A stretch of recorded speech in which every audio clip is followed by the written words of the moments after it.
Yeah, thank you, Vanessa, for that introduction. I'm Vamsi Krishna Boyanagari.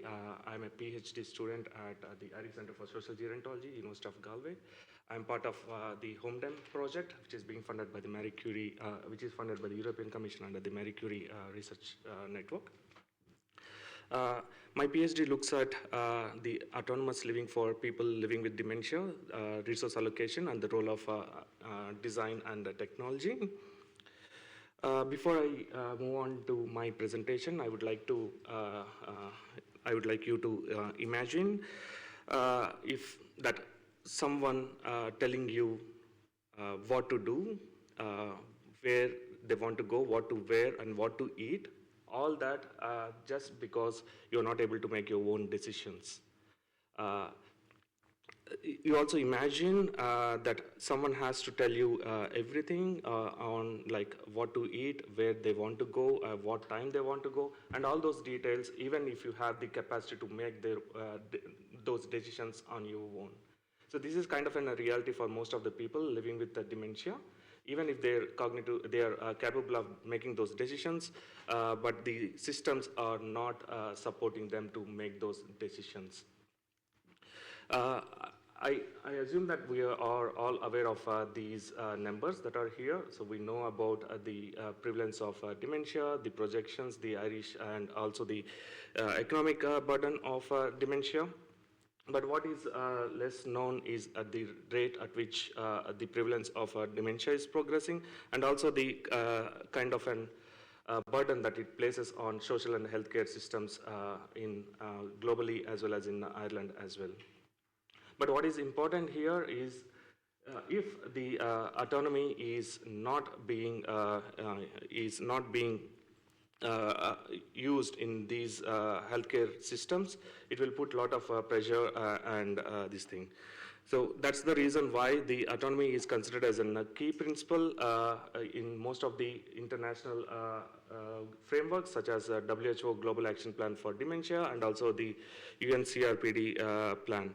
But when we look, though there is a lot of advocacy for autonomy for people with dementia, but unfortunately, it is not currently being implemented in practice. Most of those, the healthcare models are paternalistic in nature, which is like prioritizing the safety of a person over their personal choice. And we have very limited evidence on the preferences for autonomy enhancing care models. And without the proper evidence, it will be very difficult for the policymakers to make the decisions related to resource allocation. And that's where my research is going to contribute. So I'm going to explore the public's preferences and their willingness to pay for autonomy enhancing models of dementia care. It is very important for any healthcare program. In order to be sustainable, it needs to also have a proper funding as well. In Ireland and also across most of the dementia, most of the developing countries, the healthcare and health and social care is being funded through general taxation. So which means that for any program to be sustainable, it needs to be also understand how the general public values those interventions is very important. So for that, I'm going to use the discrete choice experiment to capture the public's preferences and their willingness to pay. So DCE is a quantitative method which helps in capturing the preferences of the respondents. In DCEs, we are going to present the respondents with hypothetical scenarios, which includes several options, and the respondents has to choose their preferred option based on the trade-offs that they are going to make. And this DCE is now kind of being widely used in health economic domains, especially when there is no primary data that is currently available. So for developing these, the DCE and the attributes, I have followed a kind of an multi-iterative process and also involving multi-stakeholders in this process. As a first step, I tried to understand how autonomy is being defined in the literature and also in the national dementia strategies across Europe. So, and then based on the findings, I have conducted a series of focus groups involving members of general public, and also representatives from Age Friendly Ireland, Family Carers Ireland, and also both the informal and formal caregivers. And based on the findings from that, I developed based on the themes from both the policy and the literature review, and also from the focus group discussions. I have developed a list of the initial attributes for the study.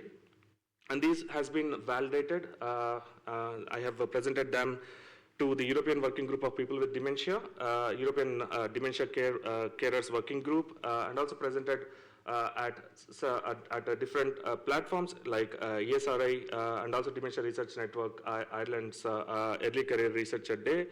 And also I have the member from Alzheimer's Society of Ireland as part of my PPI thing. So now I have a kind of a final list of attributes which are ready to go for a full pilot. I'm in the process of pre-piloting, but and then the pilot and the general the survey will also be going soon. So the DC protocol will soon be published, and I have got a lot of interesting findings, especially from the focus group discussions, trying to understand how the general public values autonomy. So based on the key findings from that, we'll also be developing a qualitative manuscript on those findings.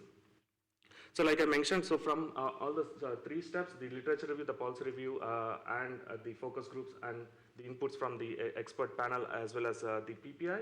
So these are the initial set of attributes. It's a multi-iterative process, so I had to go front and back all the time, visiting and getting the feedback from the panel and everyone. And then these are the final list of 5 attributes that were found to be more relevant. Though there were a lot of other things that has emerged during the process, these were found to be more relevant in terms of capturing the autonomy.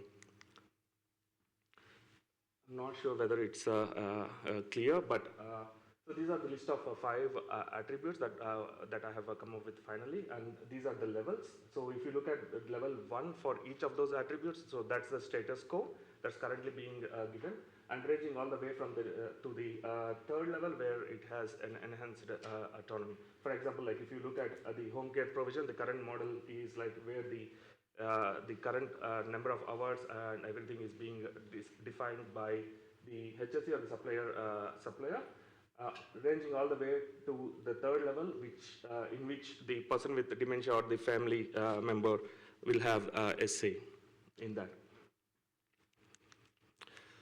This is a draft choice card. This is how the final survey is going to look like.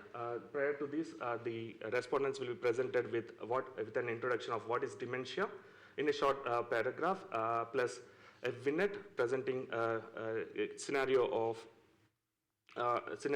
a person with mild to moderate dementia. And then we'll present a series of these choice cards, around like 8 to 12 choice cards, which will be presented to them. And then they will make those choices, like whether they want to go with option A, option B, or the current status quo. The attributes which are on the left side, so they are going to be constant, and also the status quo column is going to be the constant. Whereas the option A and option B, they keep those levels are going to keep changing. So every choice card that a respondent is going to fill, it is going to be completely different. So ultimately, we are going to say like what kind of an what value that they place on each of those attributes is what we are going to look at the end. So this is where I am at the moment. Thank you.